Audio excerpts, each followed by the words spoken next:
फडणवीस आणि आदित्य ठाकरे वेगवेगळ्या कार्यक्रमांसाठी हॉटेलमध्ये आले होते। दोघांमध्ये कोणतीही चर्चा नाही। भाजप सूत्रांची माहिती तर मित्रांसोबत डिनरसाठी हॉटेलमध्ये गेल्याचं आदित्य ठाकरेंचं स्पष्टीकरण।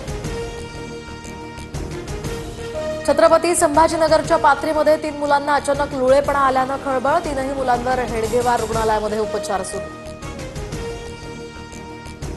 देवळाली ते नाशिक दरम्यान ओव्हरहेड वायर तुटली। मध्य रेल्वेची वाहतूक विस्कळीत। अनेक एक्सप्रेस गाड्या 5 ते 6 तास उशिरानं। मराठवाड्यातील शेतकऱ्यांवर सध्या दुबार पेरणीचं संकट। पावसानं दडी मारल्यामुळे 1.5 महिन्यांपासून बळीराजा चिंतेत। मराठवाड्यामध्ये 94% पेरण्या पूर्ण। गटारी अमावस्येच्या आधी खवय्यांचा नॉनव्हेजवर ताव। मटण आणि चिकन शॉपवर नॉनव्हेज प्रेमींची गर्दी। कोल्हापुरात मटणाचे दर 700 रुपये किलोवर। पावसामुळे कोकणात धबधबे प्रवाहित। रत्नागिरीला पानवल या ठिकाणी यासह सिंधुदुर्गातल्या सावडाव धबधब्यावर पर्यटकांची गर्दी। फेसाळणारे धबधबे पर्यटकांसाठी आकर्षणाचं केंद्रबिंदू।